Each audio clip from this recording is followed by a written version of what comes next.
नमस्कार. सिटी न्यूजच्या बुलेटिन मध्ये प्रेक्षकांचं मनपूर्वक स्वागत आहे. आज दिनांक 25 मे 2026 सोमवार. बातमीपत्राची सुरुवात करूया सुविचार मालेने. सत्य, अहिंसा, स्वच्छता, देशप्रेम या मूल्यांचे महत्व या विचारांमधून रुजवलेले जाते. आजचा सुविचार आपण बघितलात. आता बघूया आजच्या ठळक बातम्या.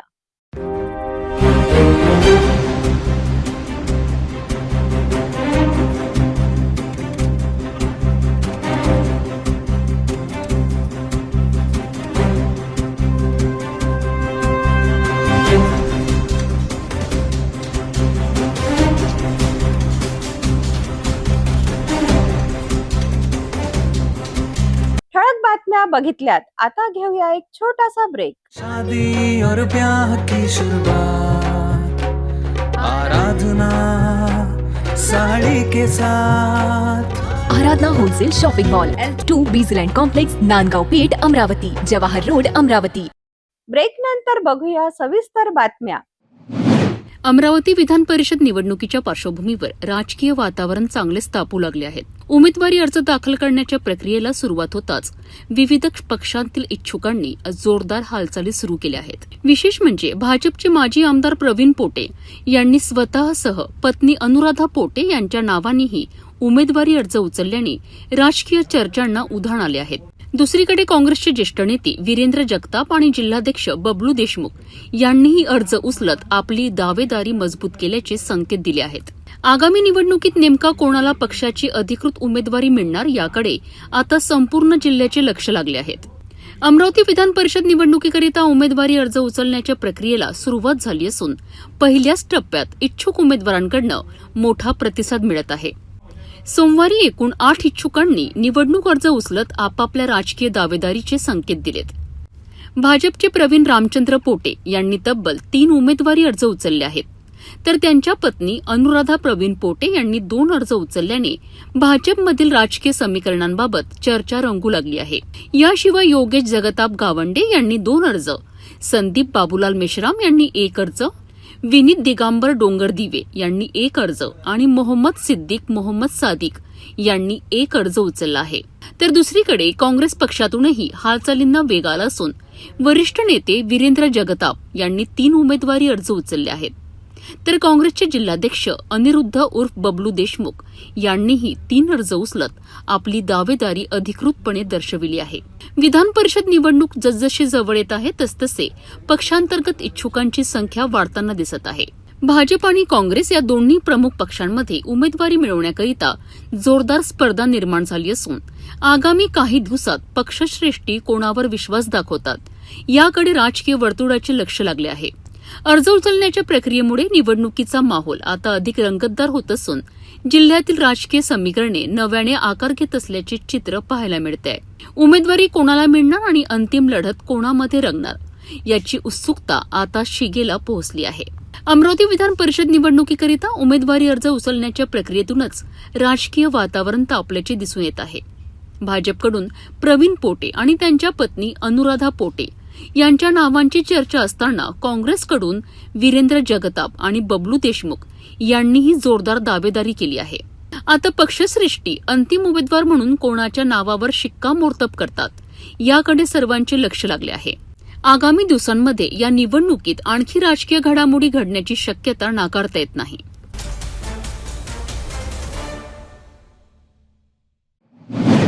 अमरावती शहरातील प्रभाग क्रमांक 6 मधील मोरबाग विलासनगर परिसरातील मसानगंज भागात गेल्या अनेक महिन्यांपासून नाल्याची सफाई, सार्वजनिक शौचालयाची देखभाल आणि मोठ्या नाल्यांमधील गाळ काढण्याचे काम रखडले होते.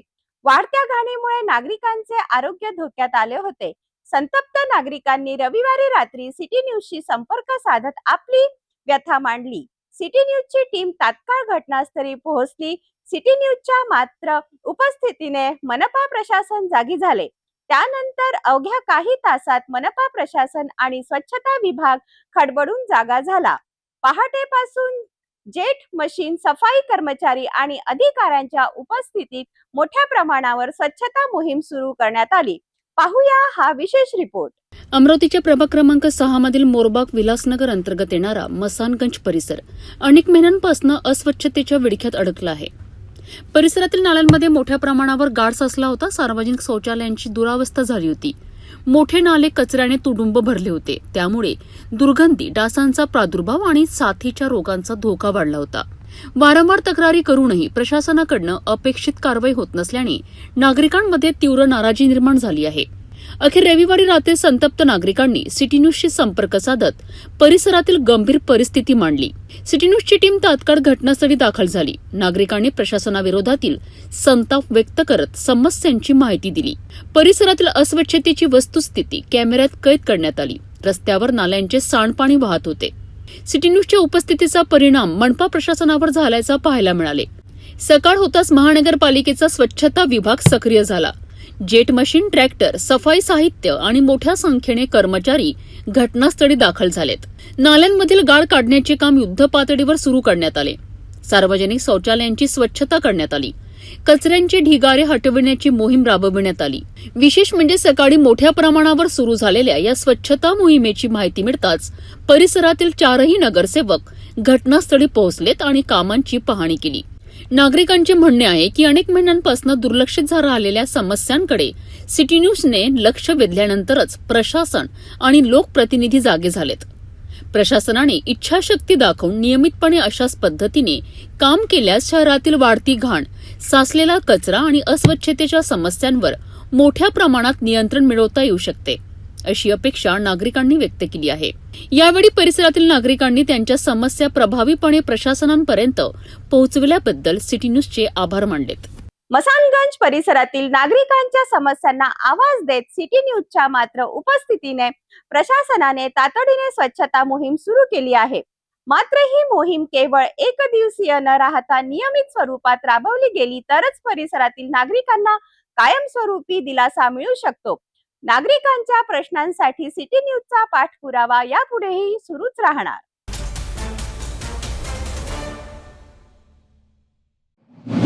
भीषण उन्हाळ्यात अमरावतीतील मसानगंज परिसर पाण्याच्या तीव्र टंचाईने होरपळत आहे.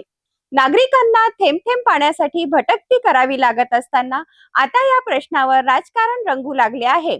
अमरावती आणि बडनेरा मतदारसंघातील आमदारांच्या श्रेयाच्या लढाईत पाणी पुरवठ्याचे कामच रखडल्याचा आरोप स्थानिक नागरिकांनी केला आहे. अमरावतीतील मसानगंज परिसरात सध्या पाण्याचा गंभीर प्रश्न निर्माण झाला आहे. वाढत्या उष्णतेमुळे नागरिकांचे हाल होत असून पिण्याच्या पाण्यासाठी ट्रॅक्टरच्या मागे धावण्याची वेळ नागरिकांवर आली आहे. स्थानिक सूत्रांच्या माहितीनुसार परिसरातील पाणी समस्या सोडवण्यासाठी योजना तयार करण्यात आली होती. मात्र काम सुरू होण्यापूर्वीच राजकारण आणि सुरू झाल्याचा आरोप होत आहे. मसानगंज परिसराचा काही भाग अमरावती मतदारसंघात तर काही भाग बडनेरा मतदारसंघात येतो. याच कारणांवरून दोन्ही मतदारसंघातील आमदारांमध्ये श्रेय घेण्याची स्पर्धा सुरू झाल्याचे बोलले जात आहे. स्थानिक नागरिकांच्या म्हणण्यानुसार कामाचे उद्घाटन कोण करणार आणि फलकावर कोणाचे नाव मोठे असणार यावरून राजकीय वाद निर्माण झाला आहे. नागरिकांनी आरोप केला आहे की निवडणुकांमध्ये मतांसाठी दारात येणारे नेते आता पाण्यासारख्या मूलभूत प्रश्नांवर राजकारण करत आहे. या वादामुळे ठेकेदार आणि संबंधित विभागाचे अधिकारीही संभ्रमात असल्याचे सांगितले जात आहे. त्यामुळे प्रत्यक्ष कामाला सुरुवात होत नसल्याने नागरिकांमध्ये तीव्र संताप व्यक्त केला जात आहे. पाणी ही मूलभूत गरज असताना त्यावरही राजकारण होत असल्याचा आरोप करत नागरिकांनी लवकरात लवकर काम सुरू न झाल्यास तीव्र आंदोलनाचा इशारा दिला आहे. मसानगंज मधील नागरिकांना आता आश्वासन नाही तर पाणी हवे आहे. आता प्रशासन आणि लोकप्रतिनिधी श्रेयाच्या राजकारणातून बाहेर पडून नागरिकांची तहान कधी भागणार याकडे सर्वांचे लक्ष लागले आहे.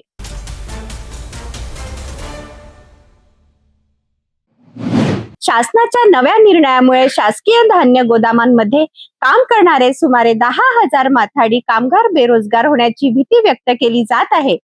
याच पार्श्वभूमीवर माथाडी कामगार संघटनांनी मुख्यमंत्री देवेंद्र फडणवीस यांच्याकडे तातडीच्या हस्तक्षेपाची मागणी केली आहे. अन्न नागरी पुरवठा आणि ग्राहक संरक्षण विभागाच्या 24 एप्रिल 2026 रोजीच्या शासन निर्णयानुसार स्वस्त धान्य दुकानदारांना AFCIच्या बेस डेपोतून थेट धान्य वाहतूक करण्याचा निर्णय घेण्यात आला आहे.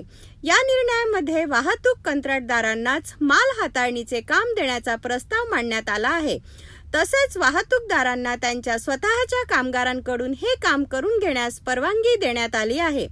मात्र या निर्णयामुळे शासकीय धान्य गोदामांमध्ये काम करणाऱ्या हजारो माथाडी कामगारांच्या रोजगारावर गडांतर आले आहे. कामगार संघटनांच्या म्हणण्यानुसार ट्रकवरील माल चढवणे, उतरवणे आणि हाताळणीची सर्व कामे ही माथाडी स्वरूपाची असून ती माथाडी कायद्याअंतर्गत येतात. तरी सुद्धा कंत्राटी कामगारांना काम देण्याचा निर्णय घेतल्यामुळे राज्यातील जवळपास 10,000 कामगार बेरोजगार होण्याची भीती निर्माण झाली आहे. गोदाममधील काम कमी बंद झाल्याबद्दल, कुठून आलेले आहे? शासकीय धान्य गोदाममधील काम बंद झाल्याबद्दल अमरावती जिल्ह्यातून कशामुळे आंदोलन करत आहे इथं? सांगा ना शासनाच्या तुम्ही नवीन डिटेल्स. GR नुसार काय जी आर आहे नवीन? स्वस्त धान्य दुकानदारांना पहिले कलेक्टर गोदामवरून माल जात होता, आता थेट बेस डेपोतून दुकानदारांना माल जात आहे. तेव्हा गोदामातील हमाल कामगारांना आता काम शिल्लक नसल्यामुळे त्यांच्यावर उपासमारीची पाळी आलेली आहे. तर त्यावर निर्णय घेऊन बा जसे काम होते ते तसेच पूर्ववत ठेवण्यात यावे व माथाडीतर्फे त्यांचे पगार करण्यात यावे. काय निर्णय घेतलेला आहे तुम्ही? आमचा हाच निर्णय आहे की बा जे कामं पहिले जसे कामं होते गोदाममधून तेच कामं पूर्ववत ठेवण्यात यावे. आता सध्या काम बंद केलं. काम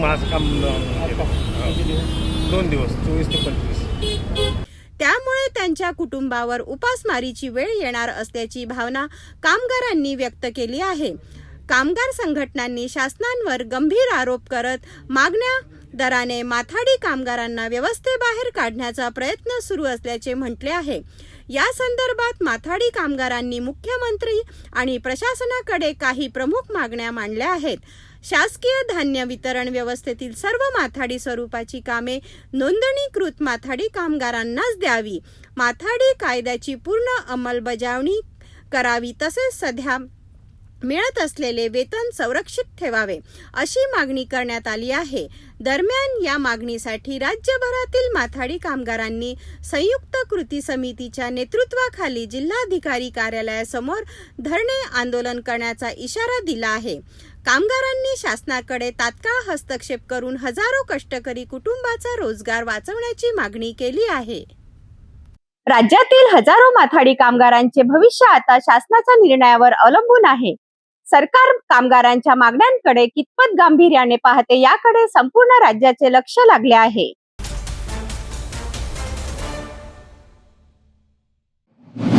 आज अमरावती शहरात एक अत्यंत दुर्मिळ आणि आश्चर्यकारक खगोलीय घटना अनुभवायला मिळाली आहे.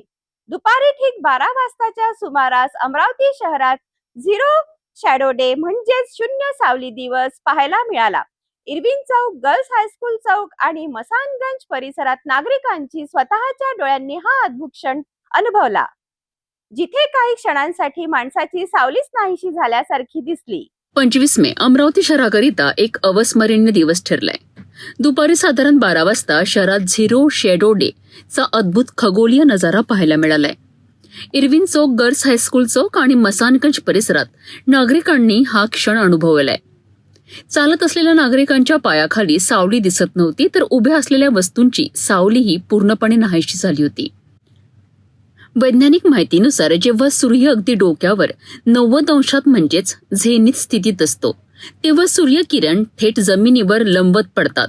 अशा वेळी वस्तूंची सावली त्यांच्या पायाखालीच तयार होते आणि ती दिसत नाही. पृथ्वीचा अंश 23.5 अंशांनी झुकलेला असल्याने आणि सूर्याभोवतीच्या परिक्रमेमुळे वर्षभर सूर्याची स्थिती बदलत राहते.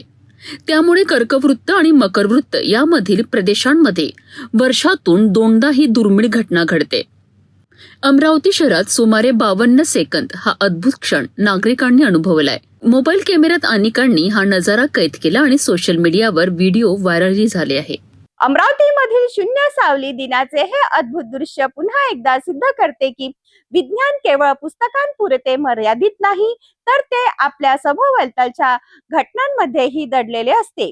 काही सेकंदासाठी सावली नाहीशी होणे हा लोकांसाठी एक रोमांचक अनुभव होता आणि या दुर्मिळ खगोलशास्त्रीय घटनेने शहरातील रहिवाशांमध्ये विज्ञान बद्दलची उत्सुकता नव्याने जागृत केली.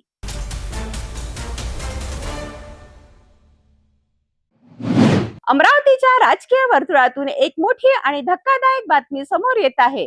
अमरावती स्थानिक स्वराज्य संस्था विधान परिषद निवडणुकीच्या पार्श्वभूमीवर बहुजन नेतृत्वाचे मजबूत चेहरा म्हणून ओळखले जाणारे डॉक्टर गणेश खारकर यांनी निवडणूक लढण्याचा जोरदार निर्धार व्यक्त केला आहे.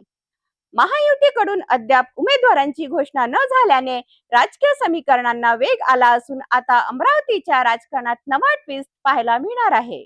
अखिल भारतीय महात्मा फुले समता परिषद अमरावती शहर जिल्ह्याच्या वतीने जारी करण्यात आलेल्या प्रसिद्धी पत्रकात ही माहिती देण्यात आली आहे. राष्ट्रवादी काँग्रेस पक्षाचे महाराष्ट्र प्रदेश उपाध्यक्ष आणि समता परिषदेचे प्रदेश सचिव डॉक्टर गणेश खारकर हे मंत्री छगन भुजबळ यांचे निकटवर्तीय मानले जातात. स्थानिक ओबीसी चळवळीतील पदाधिकारी आणि बहुजन समाजातील विविध घटकांनी डॉक्टर खारकर यांनी विधान परिषद निवडणूक लढवावी असा जोरदार आग्रह धरला आहे. फुले शाहू आंबेडकरी विचारसरणीशी जोडलेल्या अनेक कार्यकर्त्यांनी त्यांना सक्रिय नेतृत्वाची जबाबदारी स्वीकारण्याचे आवाहन केले आहे. भिडेवाडा येथे महात्मा ज्योतिबा फुले यांच्या जीवनावर आधारित रथाच्या स्वागतावेळी झालेल्या भव्य कार्यक्रमात डॉक्टर खारकर यांच्या नेतृत्वाला मोठा प्रतिसाद मिळाला होता. अमरावती शहर आणि ग्रामीण भागात त्यांनी उभा केलेला कार्यकर्ता वर्ग त्यांच्या राजकीय ताकदीचे प्रतीक मानला जातो. महानगरपालिका, नगरपरिषद, जिल्हा परिषद आणि पंचायत समिती स्तरावर त्यांचा व्यापक जनसंपर्क असल्याचा दावा करण्यात आला आहे. राजकीय विश्लेषकांच्या मते डॉक्टर गणेश खारकर यांच्या उमेदवारीमुळे अमरावतीच्या निवडणुकीत नवे समीकरण तयार होऊ शकते. आता सर्वांचे लक्ष लागले आहे ते महायुतीच्या अधिकृत भूमिकेकडे आणि डॉक्टर खारकर यांच्या पुढील राजकीय रणनीतीकडे. संपूर्ण राज्यामध्ये स्थानिक स्वराज्य संस्थेच्या निवडणुका शासनाने इलेक्शन कमिशनने जाहीर केलेला आहे आणि या निवडणुकीचं खऱ्या अर्थानं पूर्ण विभागामध्ये, जिल्ह्यामध्ये, राज्यामध्ये कोण निवडणूक लढवणार या विषयावर प्रत्येक पक्षाच्या वतीनं आपापल्या परिणामचार मंथन सुरू आहे. आणि म्हणून अमरावती जिल्ह्यातील 18 जूनला होऊ घातलेली विधान परिषदेच्या निवडणुकीमध्ये ओबीसी नेते आणि राष्ट्रवादी काँग्रेस पक्षाचे प्रदेश सरचिटणीस आणि अगदी आमच्या खांद्याला ओबीसीमध्ये अनेक वर्षापासून कार्यरत असणारे आणि पदाधिकारी आणि महात्मा फुले समता परिषदेचे राज्याचे सचिव, राज्याचे महासचिव, विदर्भाचे अध्यक्ष यांनी सुद्धा खऱ्या अर्थानं विधान परिषदेची निवडणूक लढवली पाहिजे अशी भूमिका नुकत्याच समता परिषदेच्या झालेल्या सभेमध्ये आम्ही सर्वांनी सांगितलं की तुम्ही निवडणूक लढवली पाहिजे. आणि या निवडणुकीमध्ये कशा पद्धतीनं कसा घोडेबाजार करतो सगळ्यांना माहित आहे. परंतु खऱ्या अर्थानं राज्यसभा असेल किंवा विधान परिषद असेल हे दोन्ही सभागृह जे वरिष्ठ सभागृह आहे, या वरिष्ठ सभागृहामध्ये अनुभवी राज्यामध्ये सर्व समाजाला न्याय देणाऱ्या व्यक्ती आणि खऱ्या अर्थानं विविध समाजाची आणि विविध मागण्यांची खऱ्या अर्थानं समस्येची सोडवणूक करणारा वरिष्ठ सभागृहाचा नेता असला पाहिजे. आणि म्हणून गेल्या 45 वर्षापासून ज्या अमरावती जिल्ह्यामध्ये काँग्रेस पक्षापासून तर अतिशय अजित पवारांच्या या गटामध्ये जे आता सक्रिय पदाधिकारी आहेत, अशा ओबीसी नेत्याला अमरावती विधान परिषदेची निवडणूक लढवावी आणि खऱ्या अर्थानं महायुतीचं अजूनपर्यंत किती वाटप झालेलं नाही आणि हा मतदारसंघ निश्चित मला सुटेल याची सुद्धा सध्या कल्पना ही दुसर आहे. त्याच्यामुळे या विधान परिषदेच्या निवडणुकीमध्ये महायुतीतील जी सीट आहे अमरावतीतून राष्ट्रवादीला सोडवण्यात यावी आणि ओबीसी नेत्यांनी राष्ट्रवादीचे प्रदेश सचिव डॉक्टर गणेश खारकर यांना उमेदवारी द्यावी आणि जेणेकरून एका वरिष्ठ सभागृहामध्ये वरिष्ठ माणसाचा आवाज, वरिष्ठ नेत्याचा आवाज सर्वसामान्य जनतेच्या आवाजाला घेऊन चालणारा नेता अमरावती विधान परिषदेमध्ये निवडून यावं आणि त्यांनी निवडणूक लढवावी या भूमिकेतून खऱ्या अर्थानं आजच्या या पत्रकार परिषदेचं आयोजन केलेलं आहे. तर अमरावतीच्या राजकारणात नव्या घडामोडींना वेग आला आहे. डॉक्टर गणेश खारकर यांच्या संभाव्य उमेदवारीमुळे निवडणुकीचे चित्र आणखीन रंगतदार होणार का हे पाहणे महत्त्वाचे ठरणार आहे. अशाच वेगवान आणि विश्वासार्ह बातम्यांसाठी पाहत रहा सिटी न्यूज चॅनल.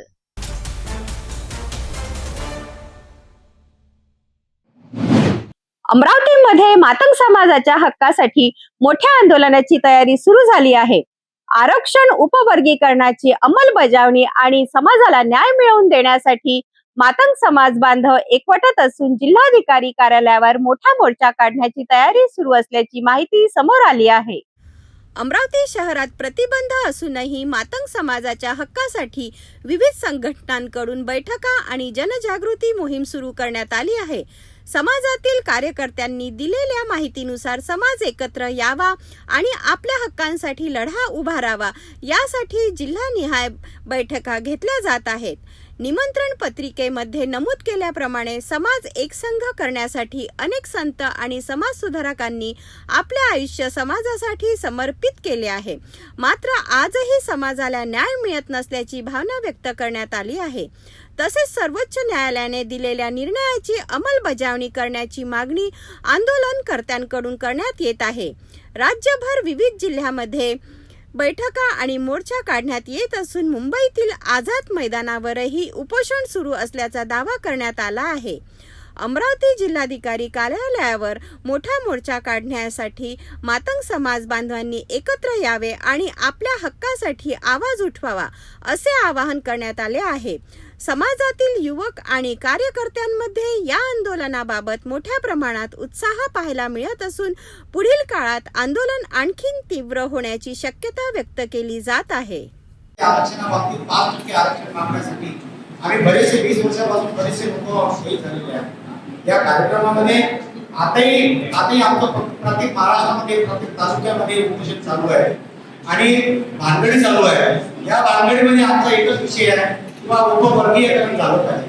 13% आरक्षण फक्त एका जातीला खाल्लं पाहिजे. एका जातीला 13% आरक्षण खाल्लं आहे. आमच्या एका जातीमध्ये आमचं फक्त मातंग समाजाला आमचं एकही आरक्षण मिळत नाही. आमच्या समाजामध्ये जास्तीत जास्त नोकऱ्या नाही, कोणत्याही ठिकाणी नोकऱ्या नाही. तुम्ही बघा मातंग समाजाला नोकऱ्या आहेत का बघा. सर्वात जास्त नोकऱ्या कोणा समाजाला मध्ये तुम्हाला भेटतात. एका घरामध्ये 4 नोकऱ्या आहेत. फक्त आम्ही तुम्हाला एकच विनंती करतो श्रीमानजी, पत्रकार परिषदेमध्ये हा विषय उपवर्गीयकरणाचा यासाठी घेत आहोत की ज्या ठिकाणी आम्हाला न्यायालयाने आम्हाला न्याय दिलेला आहे त्या न्यायालयाने आम्हाला न्याय दिलाच आहे. महाराष्ट्र शासनाने महाराष्ट्र शासन अंत आहे, बहिरा आहे आणि आंधळ आहे. या महाराष्ट्र शासनाने आमच्यावर जास्तीत जास्त अन्याय केलेला आहे आणि म्हणून मातंग समाजाचा जास्तीत जास्त तालुक्यामध्ये अमरावती शहरामध्ये महाराष्ट्रामध्ये जागोजागी मोर्चे निघत आहे. आता मंत्रालयामध्ये गेल्या 19 तारीखला मंत्रालयासमोर काही लोक मंत्रालयामध्ये घुसण्यामधून अटक केले आणि उरलेले लोक रस्त्यावर येऊन त्यांनी आरोप उपोषण करून चक्का जाम केला. त्यांच्यावर कलम 41 प्रमाणे गुन्हे दाखल झाले, जेलभर आंदोलन झालेले आहेत. तरी तुम्हाला एक विनंती आहे साहेब की आमच्यावर जास्तीत जास्त अन्याय होत आहे. हा अन्याय आमच्या पत्रकार लोकांनी फ्रंट पेजवर घेऊन अन्याय आमचा दूर करावा आणि आम्हाला जे उपकरण वर्गीयची झालेलं आहे जास्तीत जास्त आमच्यावर आम्हाला न्याय मिळावा. मातंग समाजाच्या हक्कासाठी सुरू झालेल्या या आंदोलनाकडे आता संपूर्ण राज्याचे लक्ष लागले आहे. शासन या मागण्यांवर काय निर्णय घेते हे पाहणे महत्त्वाचे ठरणार आहे.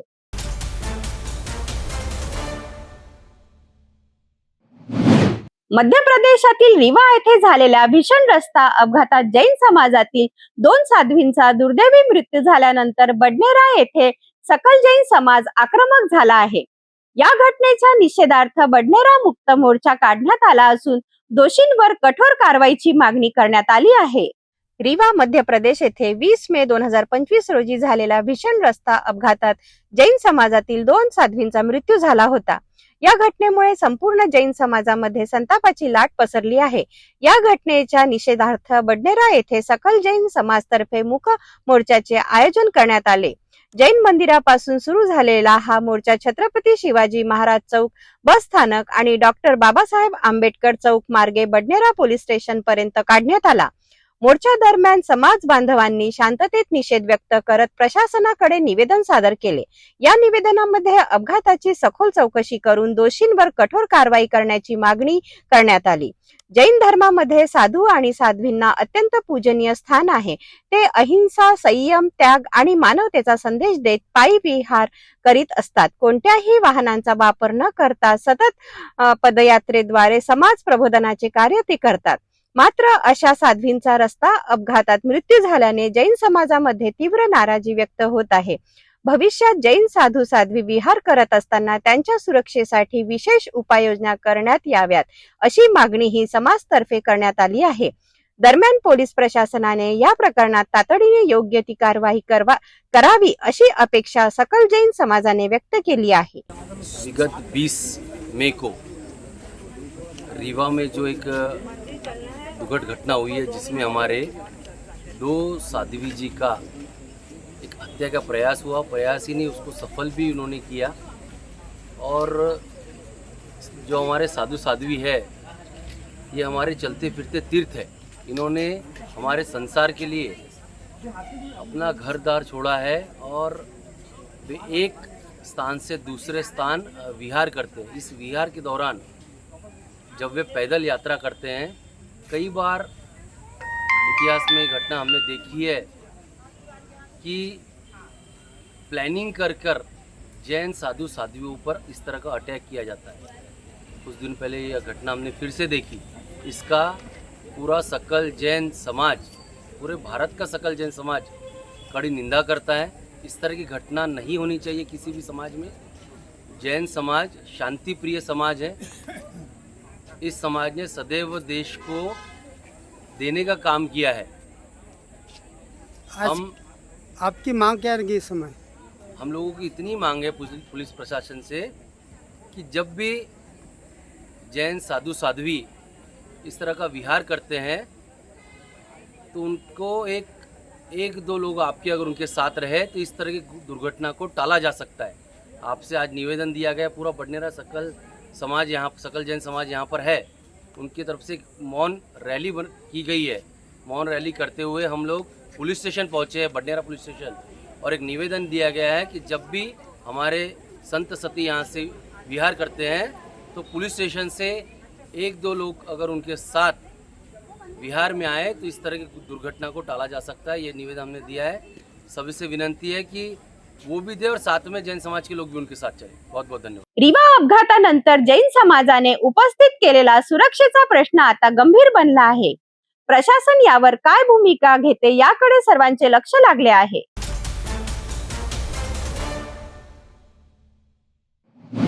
अमरावती जिल्ह्यातील परतवाडा परिसरात घडलेल्या धक्कादायक हत्याकांडाने पुन्हा एकदा कायदा आणि सुव्यवस्थेवर प्रश्नचिन्ह निर्माण केले आहे. एका लग्न समारंभात वरातीत सहभागी झालेल्या 30 वर्षीय युवकावर 8 ते 10 जणांनी चाकू हल्ला करून त्याची निर्गुण हत्या केल्याची गंभीर घटना घडली आहे. या प्रकरणात काही आरोपी अटक झाले असले तरी मुख्य आरोपी अद्याप फरार असून उर्वरित आरोपींना पकडण्याची मागणी जोर धरत आहे. याच पार्श्वभूमीवर चिखलीकर समाज बांधवांनी आमदार बच्चू कडू यांना निवेदन देत कठोर कारवाईची मागणी केली आहे. परतवाडा येथे 19 मे रोजी आयोजित करण्यात आलेल्या लग्न समारंभात घडलेली ही घटना संपूर्ण परिसरात खळबळ उडवणारी ठरली आहे.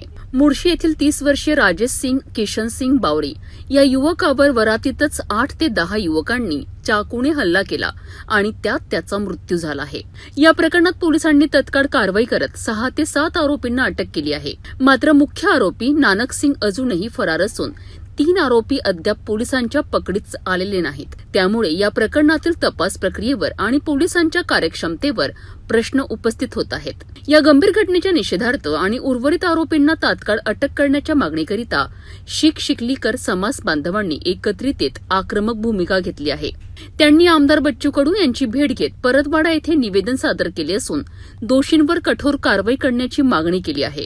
समाज बांधवांचा स्पष्ट इशारा आहे की उर्वरित आरोपींना लवकरात लवकर अटक न झाल्यास तीव्र आंदोलन छेडले जाईल. जिंदर सिंह बावरी, मैं उनकी वाइफ बोल रही हूँ. हम परतवाड़ा से निकले थे रात को 8 बजे. 10-12 लोगों ने हमको गाड़ी से गिराया, पहले डंडे से मारा. उनके दोनों हाथ टूट गए थे, वो उठ नहीं पाए. उनको चक्कू से घुलक घुलक के मार रहे थे. मैंने बोला भाई लोग मेरे बच्चे तरफ देखो, छोड़ दो इनको. पर उन्होंने हमारी बात नहीं मानी. वो 2 मिनट में मार कूट के उनको चल गए. फिर मेरे जेठ को मारा उन्होंने चाकू से, उनकी भी गर्दन पे लगा. उन्होंने गाड़ी पे भी हमला करा बहुत. मैंने बोला छोड़ दो पर उन्होंने हमारी बात लोग नहीं मानी. मेरे एक बच्चा था, छोटा वाला लड़की थी, एक है लड़की, 2 जन थे हम गाड़ी में. उन्होंने हमारी बात नहीं सुनी. और अभी हम बच्चू भाऊ कड़ू उनके अपने यहाँ पे पहुँचे हैं. सभी बावरी परिवार और हमारा सिकलीगर समाज परिवार. मैं भाव से और शासन और प्रशासन से नम्र निवेदन करता हूँ कि क्या उनको कड़ी से कड़ी सजा दिलाई जाए. और उनके अनाथ बच्ची मेरे बाजू खड़ी है और उनकी मिसेज और हमारा भाई किशन सिंह बावरी और भाभी, उनका परिवार सभी यहाँ पे खड़ा है. तो उनको फांसी के तख्ते तक पहुँचाया जाए, यही हमारी सभी परिवार की नम्र विनंती है. इनको सजा से सजा दी जाए, मौत की सजा दो या उम्र कैद की सजा दो, हमको सिर्फ न्याय होना. या प्रकरणामुळे परतवाडा परिसरात तणावाचे वातावरण निर्माण झाले असून नागरिकांमध्ये भीतीचे सावट आहे. पोलीस प्रशासन पुढील कारवाई कधी आणि किती वेगाने करते याकडे संपूर्ण जिल्ह्याचे लक्ष लागले आहे. शहर आणि जिल्ह्यातील कायदा आणि सुव्यवस्थेच्या दृष्टीने हा तपास अत्यंत महत्त्वाचा ठरणार आहे.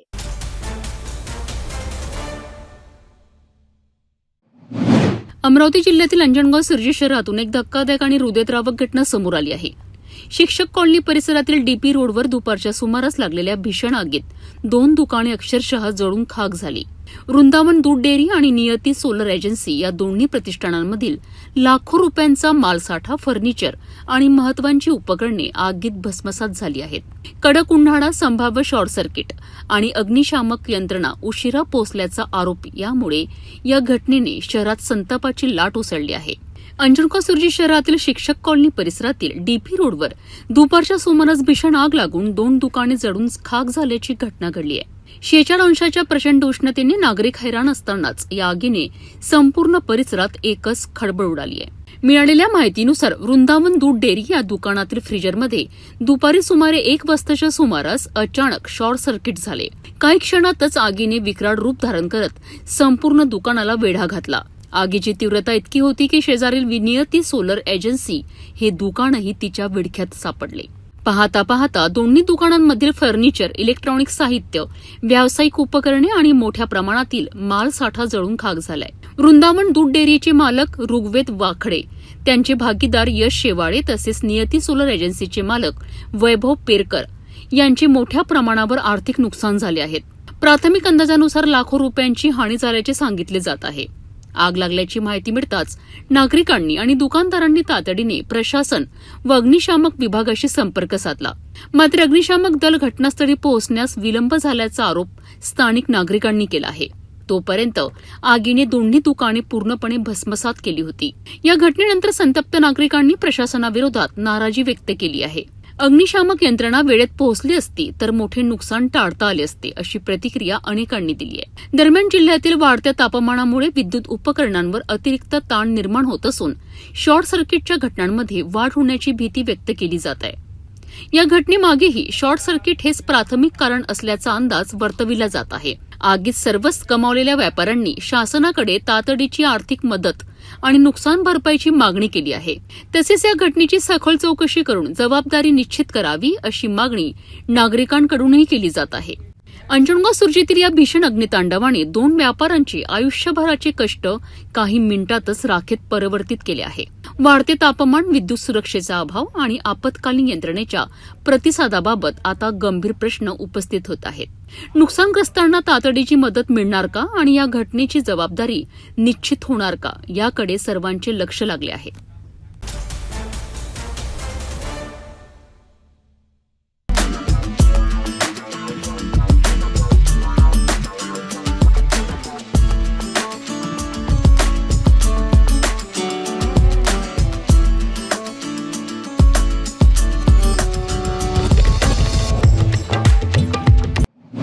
हिवरीनगर झोपडीमध्ये परिसरातून एक धक्कादायक घटना समोर आली आहे. केवळ 5,500 रुपयांच्या वादातून सख्या भावानेच आपल्या भावाची हत्या केल्याची माहिती समोर आली आहे. विशेष म्हणजे आरोपीने स्वतःच पोलिसांना फोन करून मी माझ्या भावाला मारले अशी कबुली दिल्याने परिसरात मोठी खळबळ उडालेली आहे. 24 मे 2026 रोजी पोलीस स्टेशनच्या बीट मार्शल यांना 100 आणि 112 नियंत्रण कक्षाकडून एक धक्कादायक संदेश प्राप्त झाला. मी माझ्या भावास मारून त्याचा खून केलेला आहे असा आशय त्या संदेशामध्ये नमूद होता. संदेश मिळताच पोलिसांनी तात्काळ हिवरीनगर झोपडपट्टी परिसरात धाव घेतली. घटनास्थळी भगवान गोविंदराव बाबुळे वय 42 वर्ष हा व्यक्ती उपस्थित होता. त्याने घटनास्थळी पडून असलेल्या व्यक्तीची ओळख प्रदीप गोविंदराव बाबुळे वय 39 वर्ष अशी करून दिली. मृतक हा त्याचा सख्खा भाऊ असल्याचेही त्याने सांगितले. प्राथमिक माहितीनुसार मृतक प्रदीप बाबुळे याच्याकडे मजुरीचे सुमारे 5,500 रुपये होते. याच पैशाच्या कारणावरून दोन्ही भावांमध्ये वाद झाला. हा वाद इतका वाढला की आरोपी भगवान बाबुळे याचे स्वतःवरील नियंत्रण सुटले. त्यानंतर घटनास्थळी असलेल्या लोखंडी टॉमीने त्याने आपल्या भावावर हल्ला केला. या मारहाणीत प्रदीप बाबुळे यांचा जागीच मृत्यू झाला. पोलिसांनी घटनास्थळी पोहोचून परिसराची पाहणी केली आणि घटनास्थळ तात्काळ सुरक्षित करण्यात आले. सध्या परिसरात शांतता असून कायदा आणि सुव्यवस्थेचा कोणताही प्रश्न निर्माण झालेला नसल्याची माहिती समोर आली आहे. स्थानिक चौकशी दरम्यान आरोपी आणि मृतक या दोघांचीही कोणतीही गुन्हेगारी पार्श्वभूमी नसल्याचे स्पष्ट झाले आहे. दोघेही फर्निचर कामगार म्हणून काम करत होते. मृतकाला स्वतंत्र कुटुंब नसल्याची माहिती असून आरोपी भगवान बाबुळे याला एक मुलगा आणि एक मुलगी असल्याचे सांगण्यात आले आहे. प्राथमिक तपासात ही घटना तात्कालिक कारण आणि आपसातील वादातून घडल्याचे समोर आले आहे असून पोलिसांकडून पुढील कायदेशीर कारवाई सुरू आहे. आज 10:30 ते 11:15 दरम्यान एक CFS प्राप्त झाला होता 112 कडून पोलीस स्टेशन नंदनवन हद्दीमध्ये की हिवरीनगर झोपडपट्टी या ठिकाणी एका भावाने त्याच्या भावाला मारल्यासंदर्भात मी खून केलेला आहे, त्याला मारलेला असा CFS 112 वर प्राप्त झाला होता. त्या अनुषंगाने तात्काळ सदर ठिकाणी आमचे जे 112 हँडल करणारे जे बीट मार्शल आहेत त्या ठिकाणी तात्काळ सदर ठिकाणी पोहोचले असता त्या ठिकाणी प्रदीप गोविंदराव बाबुले वय वर्ष 39 हा त्या ठिकाणी मयत अवस्थेत होता आणि त्याचा भाऊ भगवान गोविंदराव वाघुले ज्यानं त्याला मारहाण केलेली होती तो त्या ठिकाणी होता. पोलिसांनी तात्काळ त्याला ताब्यात घेतलेलं होतं आणि आतापर्यंत झालेल्या तपासामध्ये असं निष्पन्न झालेलं आहे की यातील जो मयत आहे तो फर्निचरचं काम करतो आणि जो आरोपी जो आहे तो पण फर्निचरचं काम करतो. आज आरोपीला जो मयत आहे त्याला 5,500 रुपये मिळालेले होते आणि ते 5,500 रुपये त्याने घरात ठेवले होते आणि तो बाहेर गेला होता. त्यानंतर घरात आल्यानंतर त्याला ते 5,500 रुपये दिसले नाही आणि तो भावाला म्हणत होता की माझे 5,500 रुपये कुठे गेले. त्या अनुषंगाने त्यांचा त्या ठिकाणी शाब्दिक वाद गेला. वादामध्ये जे टॉमी पडलेली होती घरात त्या टॉमीच्या आहे ना त्यांना डोक्यावर वार करून त्याला मारहाण केलेलं आहे. यांचं जे याच्या वादाच्या अनुषंगाने पोलीस स्टेशनला अद्यापर्यंत कुठली तक्रार किंवा त्यांचे वादाच्या घटनाची कुठली रिपोर्टिंग नाही आहे किंवा यांचा वाद होता किंवा यांच्यामध्ये वैमनस्य होतं अशा पद्धतीची कुठली या पोलीस स्टेशन रिपोर्टिंग इन्स्टंट घटना आहे आणि ही म्हणजे तात्कालिक जे कारण म्हणतो आपण ते कारणामुळे ही घटना घडलेली आहे. या दोघांचे जर रेकॉर्ड पाहिलं तर यांच्यावर कुठली ज्या अगोदरचे हिनियस क्राईम्स वगैरे किंवा असे गुन्हे दाखल नाही. कौटुंबिक वादातून एक गुन्हा दाखल आहे तो 2013 मध्ये दाखल आहे. क्षणिक राग आणि पैशाच्या वादातून एका कुटुंबाची वसाहत झाली आहे. छोटा वाद किती मोठ्या दुर्घटनेत बदलू शकतो याचे हे धक्कादायक उदाहरण मानले जात आहे.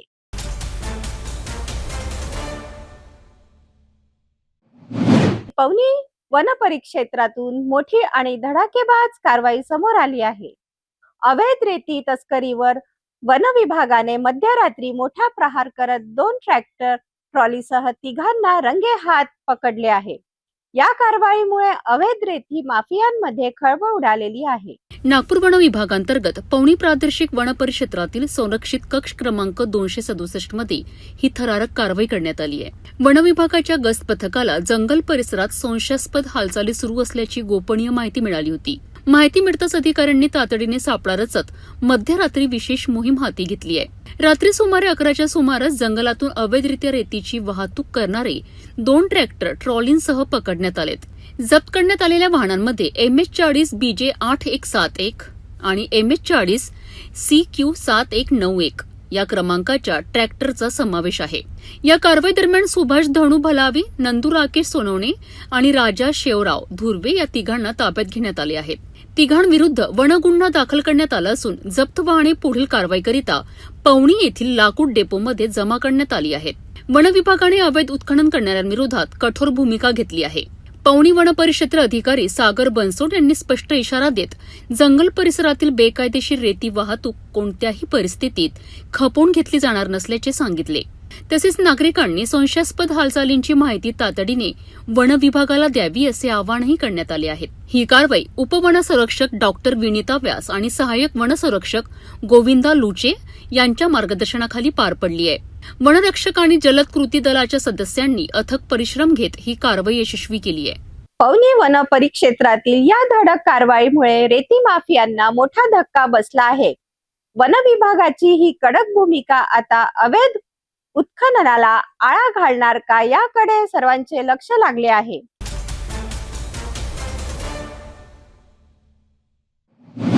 नागपूर शहर पोलिसांनी सुरक्षेच्या दृष्टीने मोठे पाऊल उचलले आहे. शहरातील तलाव आणि गजबजलेल्या मार्केट परिसरात आता अत्याधुनिक सेगवे बॅलेन्सिंग स्कूटरवरून पोलीस पेट्रोलिंग करणार आहेत. नागपूर शहर पोलीस आयुक्तालयात आयोजित पत्रकार परिषदेत ही महत्वाची माहिती देण्यात आली आहे. पोलीस आयुक्त डॉक्टर रवींद्र कुमार सिंगल, मनपा आयुक्त विपिन इटनकर, सहपोलीस आयुक्त नवीनचंद्र रेड्डी आणि अप्पर पोलीस आयुक्त राजेंद्र दाभाडे यांच्या मार्गदर्शनाखाली हा उपक्रम राबविण्यात आला आहे. मिहान इंडिया लिमिटेड आणि नागपूर प्राधिकरण यांच्या सौजन्याने नागपूर शहर पोलीस आयुक्तालयाला एकूण 5 सेगवे बॅलेन्सिंग स्कूटर उपलब्ध करून देण्यात आले आहेत. या अत्याधुनिक स्कूटरचा वापर शहरातील संवेदनशील आणि गर्दीच्या ठिकाणी पेट्रोलिंग करिता केला जाणार आहे. सोनेगाव तलाव परिसर, अंबाझरी फुटाळा तलाव परिसर, सीताबर्डी मार्केट, सक्करदरा ताजबाग परिसर आणि तहसील इतवारी मार्केट परिसरात या स्कूटरवरून पोलीस गस्त घालणार आहेत. याकरिता नियुक्त करण्यात आलेल्या पोलीस कर्मचाऱ्यांना विशेष प्रशिक्षणही देण्यात आले आहेत. सेगवेवरून पेट्रोलिंग करताना अनाउन्समेंटद्वारे गर्दी नियंत्रणात ठेवण्याचा प्रयत्न केला जाणार आहे. तसेच घरफोडी, चोरी आणि महिलांसंबंधित गुन्ह्यांवर नियंत्रण ठेवण्यासाठी या तंत्रज्ञानाचा मोठा उपयोग होणार आहे. नागपूर शहर पोलीस दलात या अत्याधुनिक सेगवे स्कूटरच्या समावेशमुळे सुरक्षा व्यवस्था अधिक गतिमान आणि प्रभावी होणार असल्याचे पोलिसांनी सांगितले आहे. हे जे आपण मेनली पेट्रोलिंगसाठी वापरणार आहे आणि पेट्रोलिंग पण अशी जागा की जिथे डेन्स आहे, जे आपण नेहमी पायी पेट्रोलिंग करतो, तर त्याऐवजी आमचे जे अधिकारी अंमलदार आहे ते सेगवेनी पेट्रोलिंग करतील. आणि हा फार इम्पॉर्टंट, म्हणजे जसे माउंटेड पेट्रोलिंग होत होती अगोदर किंवा आजही काही देशांमध्ये किंवा आपल्या देशामध्ये पण चालू आहे. आता हे सेगवे पेट्रोलिंग, एक तर त्याची हाईट तो माणूस दिसतो आणि व्हिज्युअली तो बघू शकतो. तसेच एक बॅटरी ऑपरेटेड आहे, ते चार्ज करून आपण त्याची पेट्रोलिंग म्हणजे चार्जिंग करू शकतो आणि त्यामुळे आपली थोडी फास्ट पेट्रोलिंग, व्हिजिबिलिटी आणि अजून आपण जे पेटी क्राईम्स आहे, पिक पॉकेटिंग असला किंवा इतर काय असे गुन्हे असली तर त्याच्यावर अजून आपण अंकुश आणू शकू. त्या दृष्टिकोनातून आपण हे आज सुरू करतो आणि आपल्या समोर आम्ही हे बोलवलेले आहेत. आज बेसिकली आमच्या हे होता की आम्हाला पेट्रोलिंग डेन्स एरियाजमध्ये पेट्रोलिंग, एक तलाव एरिया आहे, बर्डी मार्केट झोन्स आहे, तर डेन्स एरियामध्ये पेट्रोलिंगसाठी आम्हाला काही स्पेसिफिक वाहन पाहिजे होता. त्याच्यामध्ये सरांनी, आयुक्त सरांनी आम्ही एक प्रपोज केला होता की असा वाहन जे मुंबईमध्ये यूज करतात ते चौपाटी एरियामध्ये वगैरे, ते वाहन जो डेन्स एरियाजमध्ये यूज करून आम्ही पेट्रोलिंग करू शकतात, असं वाहन आम्ही रिक्वेस्ट केला होता. तो MIL इंडियानी आम्हाला हे फ्रीगो आहे, हे जे म्हणतात त्यांना, हे दिलेली आहे आम्हाला. नागपूर पोलिसांच्या या आधुनिक उपक्रमामुळे शहराच्या सुरक्षेला नवे बळ मिळणार आहे. तंत्रज्ञानाच्या मदतीने कायदा सुव्यवस्था अधिक सक्षम करण्याचा हा महत्त्वाचा प्रयत्न मानला जात आहे.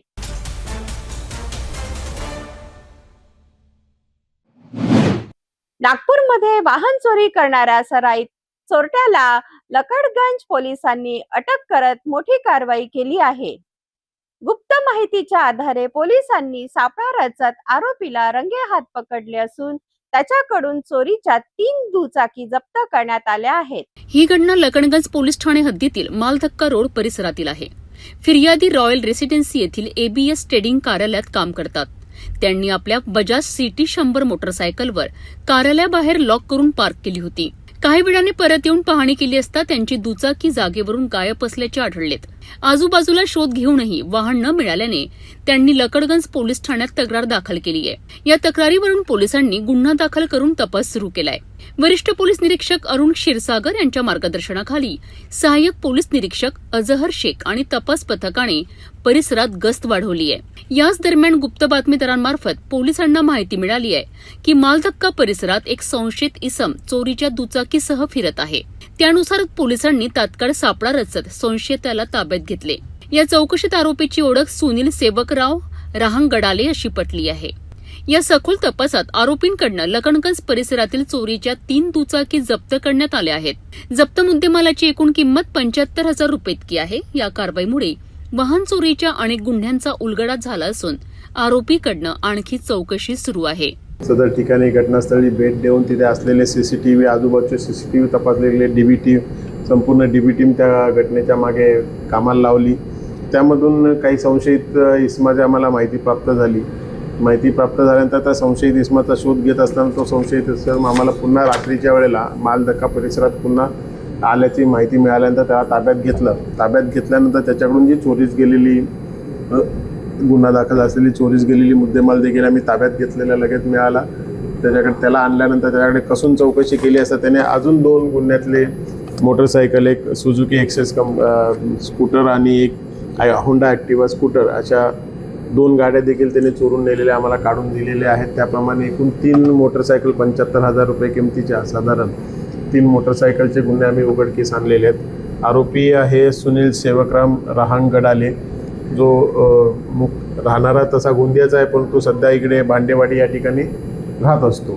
त्याचा अजूनही काही त्याच्याकडे आहे का याची तपासणी चालू आहे. लकडगंज पोलिसांच्या या धडाकेबाज कारवाईमुळे वाहन चोरांमध्ये खळबळ उडाली आहे.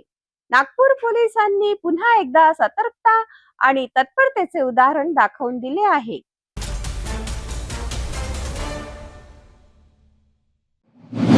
नागपूरमध्ये वाहन चोरांच्या टोळीचा मोठा पर्दाफाश करण्यात पोलिसांना यश आले आहे. गुन्हे शाखा युनिट क्रमांक 1च्या धडाकेबाज कारवाईत तब्बल 14 दुचाकी वाहने आणि 2 मोबाईल फोन जप्त करण्यात आले आहे. 3 आरोपींना अटक करण्यात आली आहे. या कारवाईमुळे शहरातील वाहन चोरांच्या रॅकेटला मोठा धक्का बसला आहे. बजाजनगर पोलीस ठाण्यात दाखल झालेल्या वाहन चोरीच्या तक्रारीनंतर ही कारवाई करण्यात आली. फिर्यादी गौरव मृगवार यांनी त्यांच्या पांढऱ्या रंगाच्या होंडा ॲक्टिवा वाहनाची चोरी झाल्याची तक्रार दाखल केली होती. अपार्टमेंट समोर पार्क केलेली ही दुचाकी सकाळी गायब झाल्याचे त्यांच्या निदर्शनास आले होते. या तक्रारीनंतर गुन्हे शाखा युनिट क्रमांक 1 ने तपासाची चक्रे वेगाने फिरवली.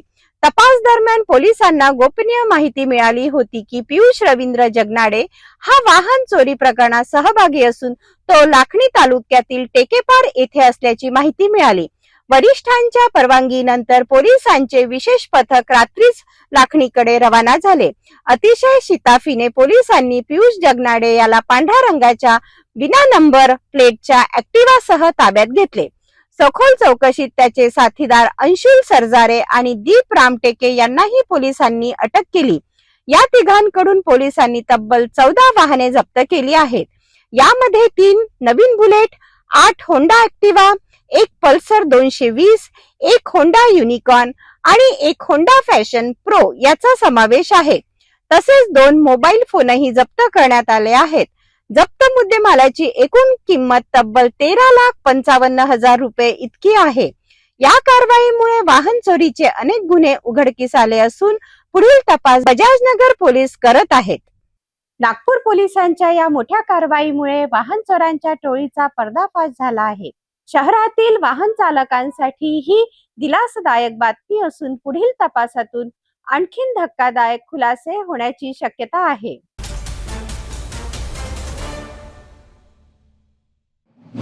अकोल्यातील शिवनी परिसरातून एक धक्कादायक घटना समोर आली आहे.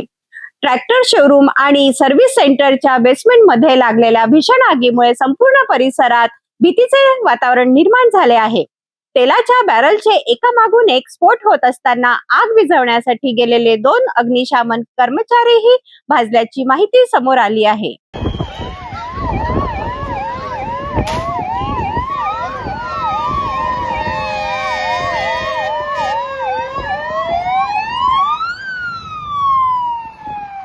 अकोल्यातील शिवानी परिसरात असलेल्या एका ट्रॅक्टर शोरूम आणि सर्व्हिस सेंटरच्या बेसमेंट मध्ये अचानक भीषण आग लागली. काही क्षणातच आगीने विकराळ रूप धारण केले. बेसमेंट मध्ये ठेवलेल्या तेलाच्या बॅरलला आग लागल्यानंतर जोरदार स्फोट होऊ लागले. स्फोटांच्या आवाजामुळे संपूर्ण परिसरात अफरातफर माजली. नागरिकांनी भीतीपोटी घराबाहेर धाव घेतली. घटनास्थळी अग्निशमन दलाच्या 4 गाड्या दाखल झाल्या. मात्र बेसमेंट मध्ये मोठ्या प्रमाणात तेलाचे ड्रम असल्याने आग वारंवार भडकत होती. दरम्यान आग विझवण्याचे काम सुरू असताना झालेल्या एका मोठ्या स्फोटात 2 अग्निशमन कर्मचारी भाजले. त्यांना तातडीने रुग्णालयात दाखल करण्यात आले असून त्यांच्यावर उपचार सुरू आहेत. MIDC पोलीस स्टेशनच्या प्रभारी IPS अधिकारी ईशानी आनंद यांनी दिलेल्या माहितीनुसार जवळपास 3 तासांच्या शर्थीच्या प्रयत्नानंतर आगीवर नियंत्रण मिळवण्यात यश आले आहे. सध्या कूलिंग ऑपरेशन सुरू आहे. जिल्ह्यात पाण्याची टंचाई असल्यामुळे अग्निशमन दलाला वेळेवर पुरेसे पाणी मिळण्यात अडचणी आल्याचेही त्यांनी सांगितले. विशेष म्हणजे घटनास्थळाच्या अगदी जवळ इंडियन ऑइल कॉर्पोरेशनचा पेट्रोल पंप होता. मात्र वाऱ्याची दिशा विरुद्ध असल्यामुळे आग पेट्रोल पंपापर्यंत पोहोचली नाही आणि मोठा अनर्थ टळला. सुरक्षेच्या दृष्टीने पेट्रोल पंप तातडीने बंद करण्यात आला होता आणि कर्मचाऱ्यांना सतर्क करण्यात आले होते. सध्या पोलिसांकडून आगीच्या कारणांचा तपास सुरू असून नेमकी आग कशामुळे लागली याचा शोध घेतला जात आहे.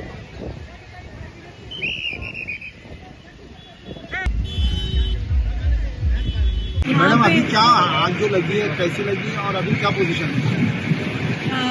इस एरिया में शिवनी में यहाँ पे गोडाउन में यहाँ पे स्टोरेज था, खाली बैरल टायर सबका स्टोरेज था यहाँ पे, और सुबह यहाँ पे आग लगी थी. अभी आग 60-70% कंट्रोल में है. यहाँ पे फायर ब्रिगेड आई थी महानगर पालिका की और फायर ब्रिगेड की, तीनों सारे फायर ब्रिगेड साथ में आई हैं और हमने रोटेशन बेसिस पे पानी का भी इसको रिफिलिंग का टेक्निक यूज़ करा है. अब 60-70% कंट्रोल में आ गई है. कोई भी कैजुअलिटी नहीं है. यहाँ पे क्राउड कंट्रोल करने के लिए RCP को भी बुलाया है. पूरा एरिया कॉर्डन करा है और ट्रैफिक के भी मतलब यहाँ पे हाजिर हैं. कुछ ही अभी कंट्रोल में आने के बाद हम सारा एरिया को काम करके खोल देंगे. मैम क्या इसमें 2 कर्मचारी झुलस गए हैं दमकलन के? कैजुअलिटी कुछ नहीं हुई है, पर उसके बाद इनको भी दवाखाने लेके गए. कितना जोखिम भरा था? बगल में ही जो है पेट्रोल पंप था, आसपास घर थे, शोरूम से बाकी के. और डेंजरस है क्वाइट, क्योंकि यहाँ पे पेट्रोल पंप भी साइड में है और हैबिटेशन भी यहाँ पे. पर गंभीरता को देखते हुए सारे लोग एक्शन पे आए और हमने बहुत कायम कर रहे हैं और हम पूछने की कोशिश करेंगे कि कोई भी रूल का उल्लंघन ना हो किसी चीज़ का. पर यहाँ पे गोडाउन में स्टोरेज थी, उनका ही था. अब इशू क्वाइट कंट्रोल में आ गया. पानी का भी जो था मिल नहीं रहा था समय पर. पहले जल किल्लत से जूझ रहा है जिला. क्या तकलीफ हुई, कैसा मैनेज किया?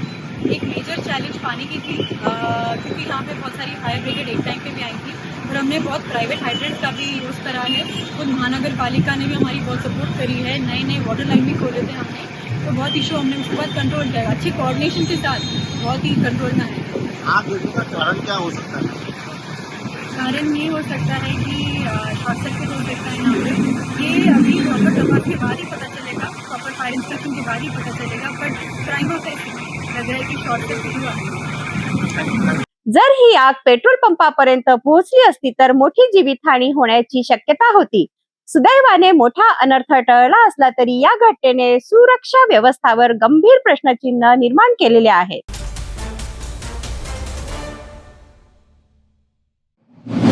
विदर्भासह यवतमाळ जिल्ह्यात उष्णतेचा प्रचंड कहर सुरू असून गेल्या 48 तासात उष्माघाताच्या संशयातून तब्बल 8 जणांचा मृत्यू झाल्याचा संशय व्यक्त करण्यात येत आहे. वाढत्या तापमानामुळे नागरिकांमध्ये भीतीचे वातावरण निर्माण झाले असून प्रशासन सतर्क झाले आहे. यवतमाळ जिल्ह्यात सध्या सूर्य अक्षरशः आग ओकत आहे. उष्णतेचा तीव्र लाटेमुळे जनजीवन विस्कळीत झाले असून नागरिक हैराण झाले आहेत. अशातच गेल्या 48 तासात उष्माघाताच्या संशयातून 8 जणांचा मृत्यू झाल्याने खळबळ उडाली आहे. दिग्रस येथे अवघ्या 24 तासात 3 मृत्यू झाला आहे. याशिवाय यवतमाळच्या चापणवाडी आणि भोसा मार्गावर 2 जणांचे मृतदेह आढळून आले आहेत. पुसदमध्ये 2 मृत्यूंची नोंद झाली असून बाभुळगाव तालुक्यातील गवंडी येथे 1 मृतदेह आढळून आला आहे. मृतांमध्ये काही जणांची ओळख पटली असून काही मृतदेह अद्याप अज्ञात असल्याची माहिती समोर येत आहे. बाभुळगाव तालुक्यातील गवंडी ते किन्ही मार्गावर मारोतराव कावे यांचा मृतदेह आढळून आला, तर पुसदच्या हनुमान वार्डातील वृद्ध महिला अन्नपूर्णाबाई या उन्हात कूलरमध्ये पाणी भरत असताना अचानक अस्वस्थ झाल्या. त्यांना रुग्णालयात नेण्यापूर्वीच त्यांचा मृत्यू झाला. तसेच पुसदच्या इंदिरानगर परिसरातील सुभाष राठोड यांच्या मृत्यूने परिसरात खळबळ उडाली आहे. दरम्यान वाढत्या तापमानामुळे नागरिक अक्षरशः त्रस्त झाले आहेत.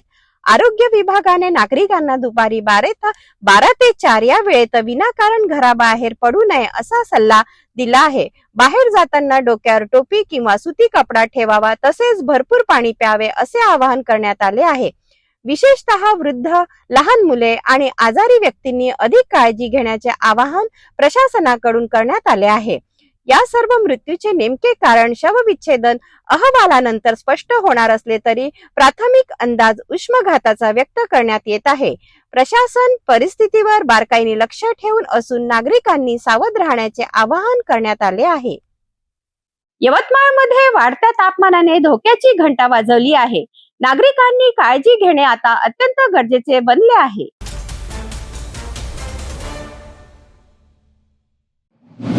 नांदेड जिल्ह्यात मान्सून पूर्व पावसाने पुन्हा एकदा कहर केला आहे. मध्यरात्री झालेल्या मुसळधार पाऊस आणि वादळी वाऱ्यामुळे मुदखेड आणि अर्धापूर तालुक्यातील केळी बागा अक्षरशः भुईसपाट झाल्या आहेत. आधीच डिझेल टंचाईने त्रस्त असलेले शेतकऱ्यांवर आता निसर्गाने आणखीन एक मोठे संकट ओढवले आहे. नांदेड जिल्ह्यात गेल्या 2 दिवसापासून मान्सून पूर्व पावसाचा जोर वाढला आहे. मध्यरात्री झालेल्या जोरदार पाऊस आणि वादळी वाऱ्यामुळे अनेक भागात शेती पिकाचे मोठ्या प्रमाणात नुकसान झाले आहे. मुदखेड तालुक्यातील निवघा आणि अर्धापूर तालुक्यात वादळी वाऱ्याने केळी बागा पूर्णपणे जमीनदोस्त झाल्याचे चित्र पाहायला मिळत आहे. शेतकऱ्यांनी मोठ्या मेहनतीने उभ्या केलेल्या बागा काही मिनिटातच उद्ध्वस्त झाल्याने शेतकरी हवालदिल झाले आहेत. एकीकडे डिझेल मिळत नसल्याने शेतीची अनेक कामे रखडली आहेत. त्यातच या अवकाळी पावसाने हातातोंडाशी आलेला घास हिरावून घेतल्याने शेतकरी दुहेरी संकटात सापडले आहेत. अनेक शेतकऱ्यांनी कर्ज काढून आणि मोठा खर्च करून केळी बागा उभ्या केल्या होत्या. मात्र अचानक आलेल्या वादळी पावसामुळे लाखोचे नुकसान झाल्याचा अंदाज व्यक्त केला आहे. दरम्यान नुकसानग्रस्त शेतकऱ्यांनी प्रशासनाकडे तात्काळ पंचनामे करून आर्थिक मदत देण्याची मागणी केली आहे. शंकर बापूराव पवार निवघा येथील कालच्या वातावरणामध्ये वाऱ्याच्या झोकाने आमची 200-300 झाड मोडलेलं आहे. तरी नमोट बायोटेकचं आमचं रोपटं होतं.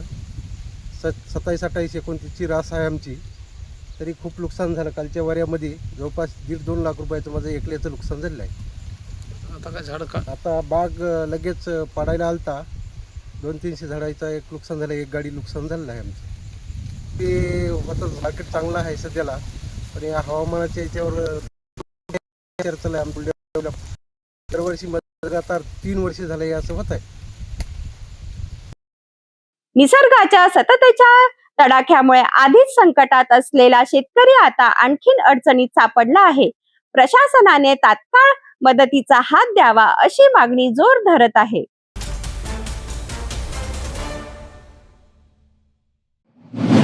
जालना जिल्ह्यातील भोकरदन तालुक्यातून एक धक्कादायक आणि संतापजनक प्रकार समोर आला आहे. पिंपळगाव रेणुकाई येथील एका नामांकित मिठाई दुकानातील खाद्यपदार्थांमध्ये वारंवार अळ्या आढळून येत असल्याचा आरोप ग्रामस्थांनी केला आहे. नुकत्याच एका नागरिकाने घेतलेल्या बदाम शेक मध्ये थेट अळ्या दिसून आल्याने गावात संतापाची लाट उसळली आहे.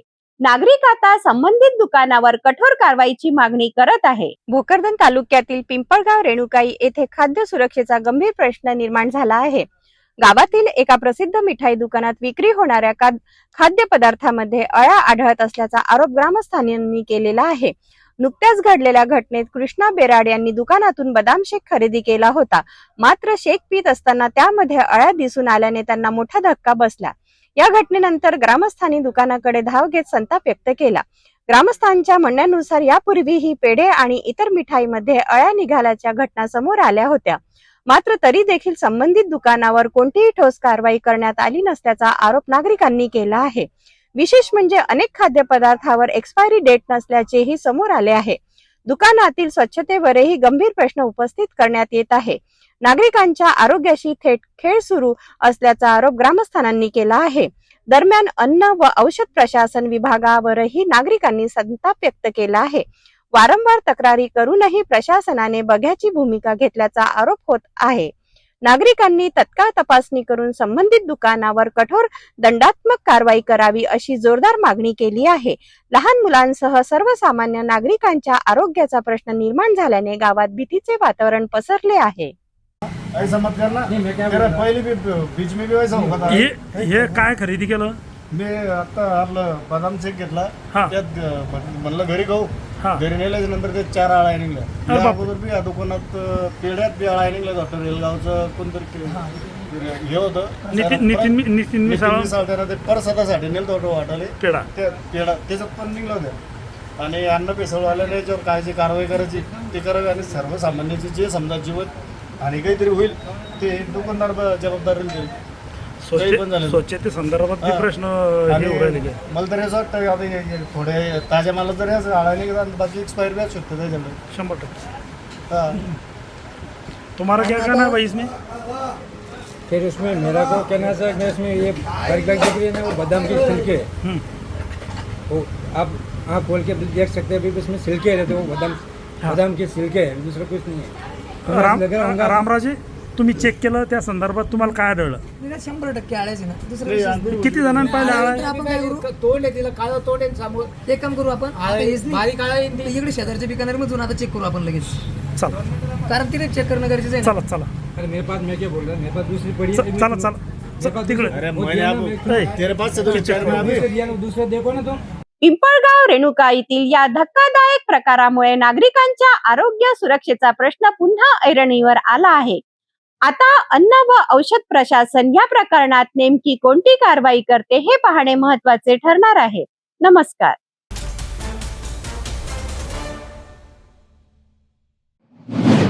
भोकरदन तालुक्यातील धावडा वालसावंगी भोकरदन मार्गावरील बस सेवेचा बोजवारा उडाल्याचे धक्कादायक चित्र समोर आले आहे.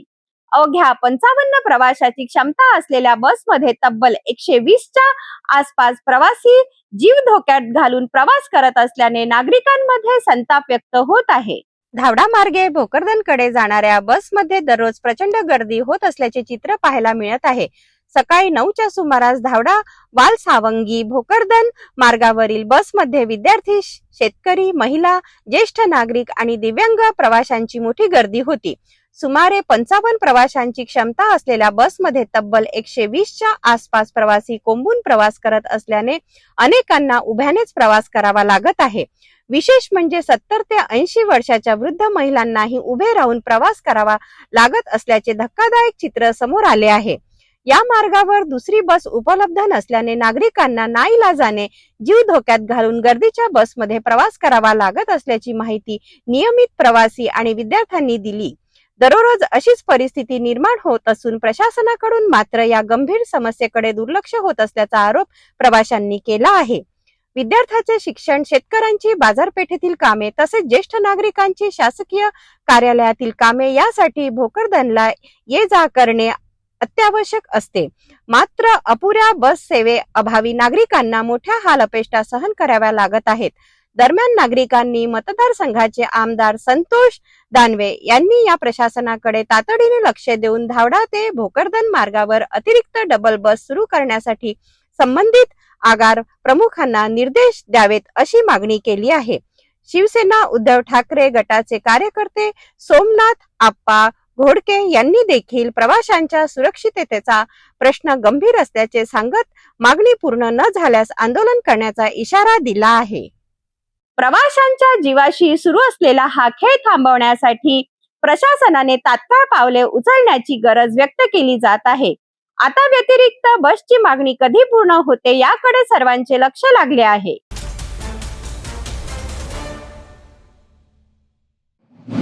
कामगार गावातून एक मोठी आणि संतापजनक बातमी समोर आली आहे. महावितरणाच्या भोंगळ कारभारामुळे शेतकरी अक्षरशः संतप्त झाले असून त्यांनी थेट महावितरण कार्यालयावर धडक मोर्चा काढला आहे. वीज पुरवठा खंडित झाल्याने पिके संकटात आली आहेत आणि त्यातच अधिकारी कार्यालयात अनुपस्थित असल्याने शेतकऱ्यांचा संताप अनावर झाला आहे. कामरगाव सर्कल अंतर्गत उंदरी धरण, टाकळी आणि बेंबळा शेतशिवारातील कृषी पंपाचा वीज पुरवठा मागील अनेक दिवसांपासून वारंवार खंडित होत आहे. यामुळे शेतकऱ्यांच्या संत्रा, हळद, लिंबू आणि इतर महत्वाच्या पिकांवर वेळेवर पाणी न देता येत असल्याने मोठे नुकसान होण्याची भीती निर्माण झाली आहे. कडाक्याच्या उन्हात हातातोंडाशी आलेले पीक वीज नसल्यामुळे करपण्याच्या मार्गावर असल्याने शेतकरी चिंतेत आहेत. वारंवार तक्रारी करूनही कोणतीही दखल घेतली जात नसल्याने अखेर संतप्त शेतकऱ्यांनी संघटित होत महावितरण कार्यालयावर धडक दिली. मात्र कार्यालयात पोहोचल्यानंतर सहाय्यक अभियंता रजेवर असल्याचे सांगण्यात आले. धक्कादायक बाब म्हणजे शेतकऱ्यांच्या तक्रारी नोंदविण्याकरिता आवश्यक असलेली तक्रार नोंदवही सुद्धा कार्यालयात उपलब्ध नव्हती. आमच्या शेतामध्ये जवळजवळ आज 15 दिवस झाले लाईन कंटिन्यू राहत नाहीये.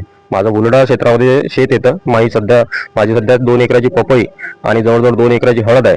त्याच्या व्यतिरिक्त वांगी पण आहेत. पण आतापर्यंत पण मला लाईन कंटिन्यू मिळालेली नाहीये. आज पण मी पपईची वांग्याची लागवड केलेली आहे, तर ती रोप तसेच मरत आहेत. पपईला आज जवळजवळ 1 महिना झालेला आहे. त्याच्यामध्ये पण झाडं खूप सारे चढतात. आज एका झाडाला खर्च नाही म्हणता 70 ते 80 रुपये खर्च येतोय. आज माझे जवळजवळ 100 झाडं मरलेली आहेत. त्याला जबाबदार कोण? त्याच्यासाठी आम्ही सगळे कंटिन्यू येतोय. आधी तुम्ही इथे आले होते? हो, कंटिन्यू येतोय. 15 दिवसापासून कंटिन्यू सतत चक्रा मारतोय, तरी पण यांचा काहीच रिस्पॉन्स येत नाही. फक्त हे चालू करून देतात, 15 मिनिटं चालू राहते, नंतर परत लाईन जाते. यामुळे संतप्त शेतकऱ्यांनी महावितरणाच्या कारभारावर जोरदार संताप व्यक्त केला. यावेळी सर्कल प्रमुख शरद तुमसेरे यांनी वरिष्ठ अभियंत्यांशी संपर्क साधून परिस्थितीची गंभीरता त्यांच्या निदर्शनास आणून दिली. वीज पुरवठा तात्काळ सुरळीत न झाल्यास तीव्र आंदोलन छेडण्याचा इशारा शेतकऱ्यांनी दिला आहे.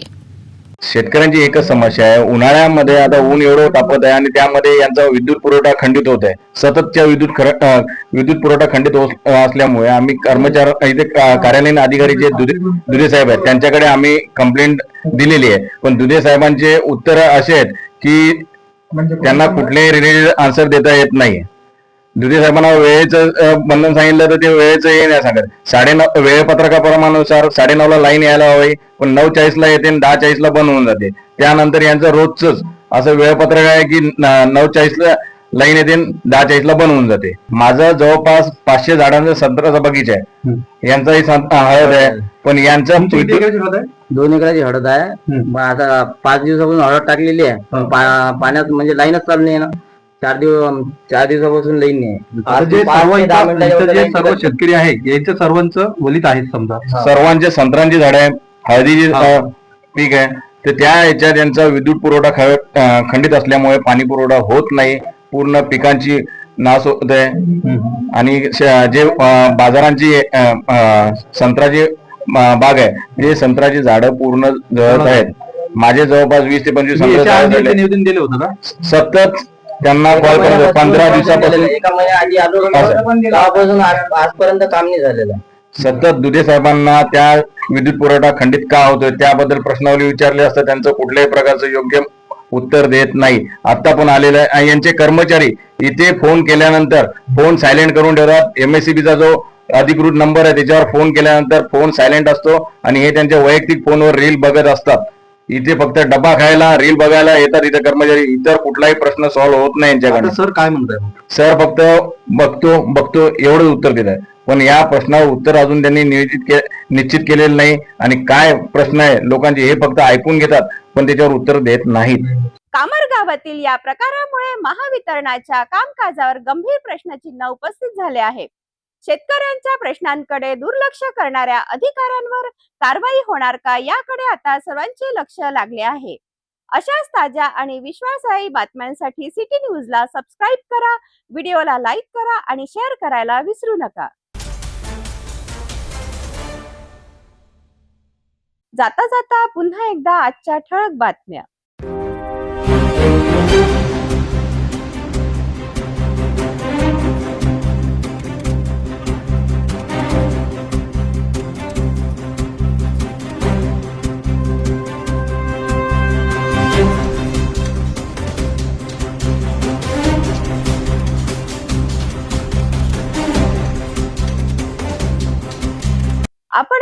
सिटी न्यूज चॅनल आपल्या टीव्हीवर सुद्धा बघू शकता. यामध्ये आता अमरावती जिल्ह्यानंतर विदर्भ आणि महाराष्ट्राचे दर्शक घर बसल्या आपल्या केबल टीव्हीवर सिटी न्यूजच्या बातम्या पाहू शकतील. यात लवकरच आम्ही आपल्यापर्यंत पोहोचणार आहोत. जर आपल्या टीव्हीवर सिटी न्यूज चॅनल दिसत नसेल तर आपण आपल्या केबल ऑपरेटरशी संपर्क साधावा. आपण सिटी न्यूज केबलच्या व्यतिरिक्त YouTube, फेसबुक, इंस्टाग्राम आणि ट्विटरवर सुद्धा बघू शकता. याकरिता सोशल मीडिया अकाउंट सबस्क्राईब करा, फॉलो करा, लाईक करा.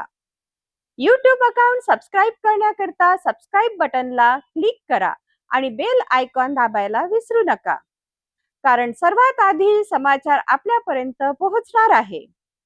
तसेच सिटी न्यूजचे फेसबुक पेज लाईक करा, इंस्टाग्राम आणि ट्विटर हँडल फॉलो करा. आपण व्हॉट्सअपवर सुद्धा सूचना देऊन न्यूज प्राप्त करू शकता. व्हॉट्सअप नंबर स्क्रीनवर येत आहे. हे बातमीपत्र एवढ्यावरच थांबूया. पुन्हा भेटूया नवीन घडामोडींसोबत. नमस्कार. हर खबर पर पैनी नजर, हर मुद्दे पर सटीक वार, यही है सिटी न्यूज की पहचान. जहाँ सच्चाई की आवाज दबाई जाती है, वहाँ सिटी न्यूज उठाता है सवाल. हर स्क्रीन पर, हर प्लेटफॉर्म पर हमारी मौजूदगी बोलती है. सिटी न्यूज हमेशा सच के साथ.